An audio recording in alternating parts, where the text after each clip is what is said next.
वो बद्री विशाल को चले गए और इधर विदुर जी कहां चले गए? हरिद्वार। अब मैत्री मुनि कौन है? ब्राह्मण। और विदुर जी कौन है? दासी पुत्र।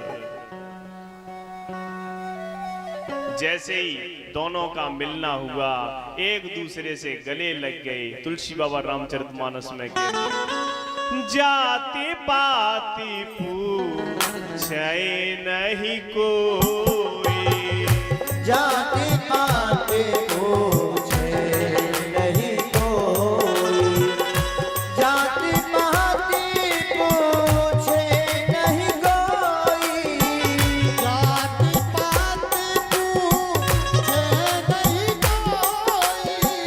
हरि को भजे सो हरि को होई, हरि को भजे सो हरि को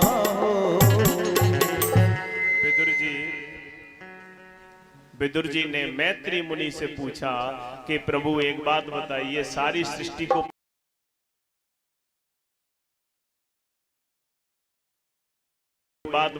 सारी सृष्टि को परमात्मा बनाते क्यों है? दूसरा प्रश्न किया कि सृष्टि में कोई सुखी और कोई दुखी क्यों है?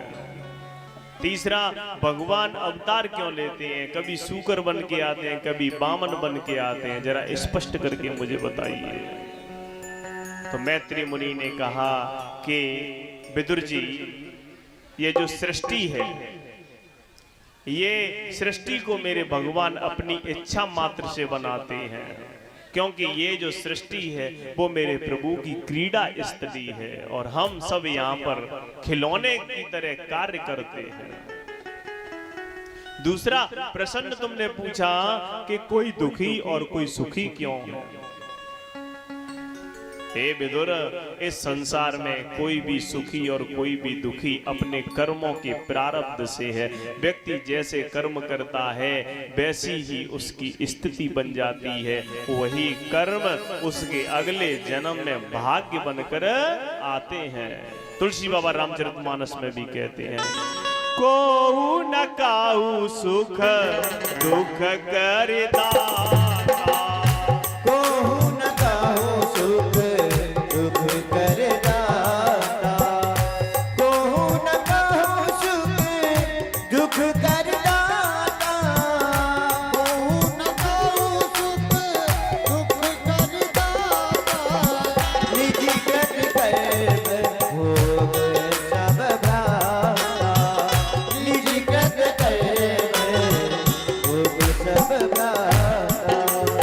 तीसरी बात तुमने पूछी, परमात्मा अवतार क्यों लेते हैं? वेद के आधार पर चलने वाले प्राणी जो सत्कर्म की राह पर चलते हैं, जिनका आचरण चरित्र सुंदर होता है, उनको जब कोई कष्ट देता है तो मेरे प्रभु कभी बामन बनकर आते हैं, कभी सूकर रूप धारण करके आते हैं। अवतारों में भगवान ने निम्न प्रकार के अवतार लिए हैं। मैत्री मुनि जी ने काल के बारे में निरूपण करके बताया। देखिए, जो आज हमारी विज्ञान हजारों लाखों रुपए खर्च करके जो बातें बता रही है, वो हमारे ऋषि मुनियों ने अपने शास्त्रों में हजारों वर्ष पहले लिखकर सब कुछ रख दिया। लेकिन फिर भी दुर्भाग्य, हमारे सनातन धर्म पर आज सभी उंगली उठाते हैं, हमारे सनातन धर्म को समाप्त करना चाहते हैं और उठाए सकते हैं। उठाने का कारण भी है क्योंकि हम कमजोर दिन पर दिन होते जा रहे हैं। मैत्री मुनि ने काल के बारे में निरूपण करके बताया कि दो पर्वती के एक और पुत्र हुए जो छाया से उत्पन्न हुए थे, उनका नाम था करदम। करदम का मतलब होता है करदम, यानी जिसने अपनी इंद्रियों का दमन कर दिया हो। 10-10 हजार वर्ष तपस्या करते रहते हैं। एक दिन क्या हुआ, बुड्ढे बाबा के मन में संसार के लोगों को देखकर ब्याह करने की मन में आए गई। ने कहा ब्याह है जाए तो कैसी रहे व्यवस्था, अब बताओ। ब्याह की जैसे ही मन में आई, बाबा ने क्या किया, तपस्या करना शुरू कर दिया और 10,000 वर्ष तक तपस्या करी। काय के लिए? ब्याह करने के लिए। और देख लो कलयुग की मानता, कलयुग में तो बस 2 मिनट में सटासट शादी है जावे है? बाबा ने 10,000 वर्ष तपस्या करी, लेकिन यहाँ कैसी व्यवस्था है, तुरंत विवाह हो जाता है। तो पहले ज्यादा बढ़िया था, अब ज्यादा बढ़िया है। 10,000 वर्ष के बाद क्या हुआ, मेरे प्रभु जी प्रकट हुए। लेकिन जो मेरे प्रभु की झांकी का, दिव्य झांकी का दर्शन कर लेता है, तो क्या उसके मन में संसार की ये मोह माया, झूठ कपट छिद्र जैसी चीजें आ सकती हैं? बिल्कुल भूल गए ब्याह की बात। लेकिन मेरे भगवान अपने भक्त की इच्छा पूर्ण करने के लिए हर समय तत्पर रहते हैं। मेरे प्रभु जी ने ये नहीं कहा कि मांगो वरदान, बोले अरे करदम मैं तुम्हारा विवाह पक्का कराया हूं मनु महाराज के यहाँ उनकी पुत्री से। अब बाबा मन मन भावे मुड़ी अलावे, नहीं नहीं प्रभु मैं विवाह नहीं करना है। कि हमारी बात खराब करोगे? अच्छा आप ज्यादा जिद कर रहे हो तो कर लेंगे। लेकिन आज के समय विवाह की स्थिति बड़ी विचित्र हो गई है। लड़का और लड़की, यानी जो लड़का पक्ष होता है और लड़के का बाप जेब में इंची टेप लेके घूम रहा है। लड़की कैसी होनी चाहिए, कितनी लंबी, जरा लंबाई चेक करके बताओ, पहले लंबाई से नापेंगे। यानी भगवान ने एक बार कह दिया कि हमने तुम्हारा संबंध पक्का कर लिया है, तो एक बार भी मने नहीं किया। और आज के समय में क्या स्थिति हो गई है लोगों की कि पिताजी तो किसी के घर पे बात रख के पक्की कराए, बोले हाँ संबंध हमारा पक्का है। लेकिन जैसे ही घर पे आए, श्री देवी ने आंख मोटी करी, लड़का ने गुस्सा दिखाई, अब पिताजी सर खुजा रहे हैं, अरे हम तो बात कर आए लेकिन अब तुम बात खराब करवा के ही मानोगे। ये अच्छे संस्कार नहीं है, ये हमारे भारत की संस्कृति नहीं है, ये हमारे शास्त्रों की संस्कृति नहीं है। हमें अपने बड़े बूढ़ों का सम्मान रखना चाहिए और बड़े बूढ़े जो फैसला लेते हैं वो हमारे पक्ष में ही रहता है, क्योंकि बड़े बूढ़ों की महिमा बड़ी विचित्र है। एक बार क्या हुआ, एक ट्रेन में एक बाबा जा रहे थे, बेचारे बूढ़े बड़े थे, एक स्थान पर बैठे थे।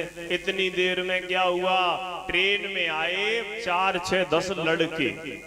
अब लड़के, अब थोड़ी देर में लड़के भड़के, और जैसे ही ट्रेन में बैठे एक लड़का बोला यार मजा आना चाहिए। मजा कैसे आएगा?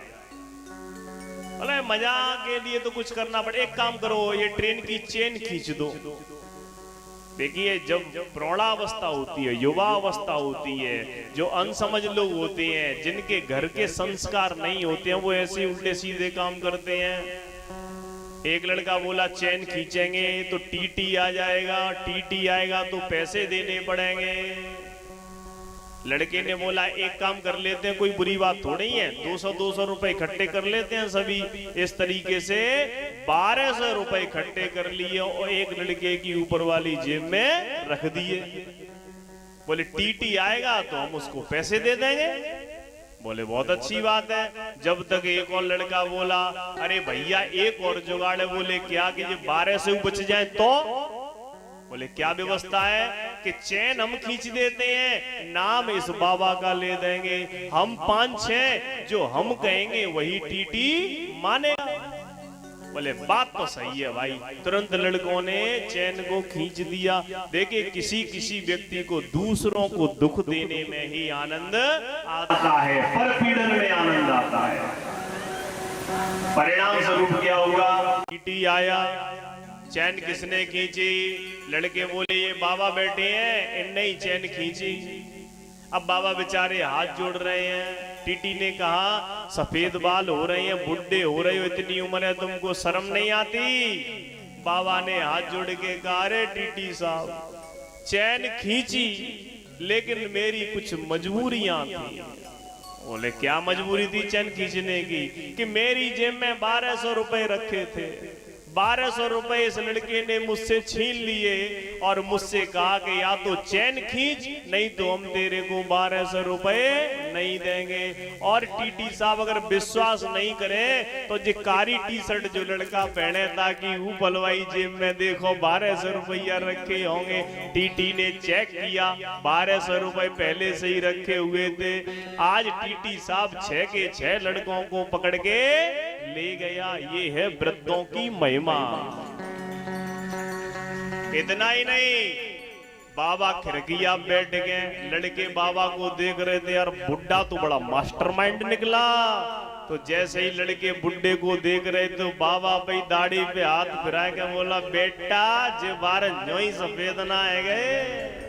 तो इनके पास अनुभव रूपी संपत्ति होती है। इसलिए माता बहनों को, अपने बच्चों को, जितने भी माता हैं वो अपने बच्चों को बड़े बड़े लोगों के पास शाम के समय बिठाया करो, क्योंकि ये धीमे धीमे अनुभव की बातें बताते हैं। बोली भक्त वत्सल भगवान की। आज अपने प्रसंग पर चलते हैं। और हुआ क्या कि जितने भी मेरे प्रभु ने संबंध पक्का कर दिया, तो जो राजा मनु हैं उनके 2 पुत्र हैं, प्रियवत और उत्तानपाद। 3 पुत्रियां हैं, आकुति, देवूति और प्रसूति।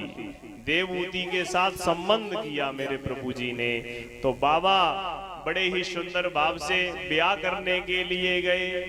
अब देखिए, बड़े ध्यान से सुनना, जो राजा महाराजाओं की बेटी थी वो किसके लिए ब्याह दी? एक साधु के लिए, जिसके पास एक झोंपड़ी भी शुद्ध नहीं थी। लेकिन फिर भी एक बार बिटिया ने ये नहीं कहा कि आपने मेरी संबंध को ऐसी जगह पर क्यों कर दिया।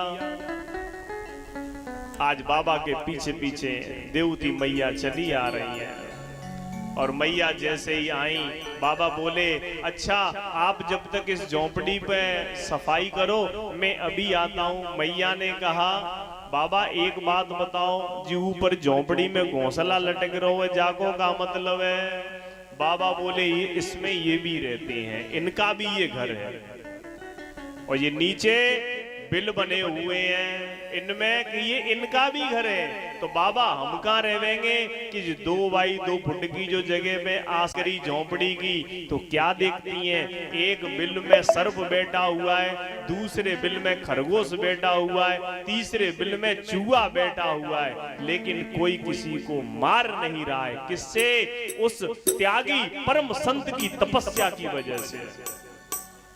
मैया ने जैसे ही बाहर आके देखा तो क्या देखती हैं कि एक ही तालाब पर शेर और गाय और हिरन पानी पी रहे हैं, लेकिन किसी भी प्रकार का उनमें कोई भी उद्देश्य नहीं है। मैया की समझ में आ गया, ये बुड्ढा कोई साधारण व्यक्ति नहीं है।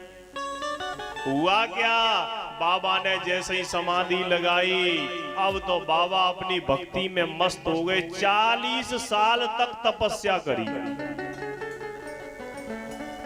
लेकिन राजा की बेटी होते हुए भी बेटी अपने पिताजी के घर वापस नहीं आई। ये है हमारी संस्कृत से। यहाँ कुली बाबा ने कहा, अरे तुम कौन हो? मैया को हंसी आ गई। बोले, अच्छा आज तुम पूछते हो मैं कौन हूँ? मैं वही हूँ जो 40 साल पहले तुम ब्याह के लाए थे। अरे भगवान, जैसे ही बाबा को याद आई, आहा मैं तेरी तपस्या से प्रसन्न हो गया। अब तो बाबा ने क्या किया, मैया को साथ में लिया और एक तालाब में जाकर दोनों ने डुबकी लगाई। अब तो बाबा है गए 18 साल की और मैया है गई 16 वर्ष की। बोलिए भक्त वत्सल भगवान जय हो। और एक सुंदर राज्य जैसा स्थापित कर दिया। 9 मंजिला भवन तैयार हो गए, हजारों दास दासियां तैयार हो गई। आनंद लेने लगे गृहस्थ जीवन का। धीमे धीमे इनके 9 पुत्रियों के जन्म हुए और कड़दम जब बन के लिए जाने लगे तो मैया ने बड़े हाथ जोड़कर विनम्र अनुरोध किया कि प्रभु अभी आपको नहीं जाना चाहिए, क्योंकि अभी आपकी कन्याएं अभी अविवाहित हैं, इनका विवाह करना चाहिए। कहते भी हैं, प्राणनाथ तुम बिन जग माही, प्राणनाथ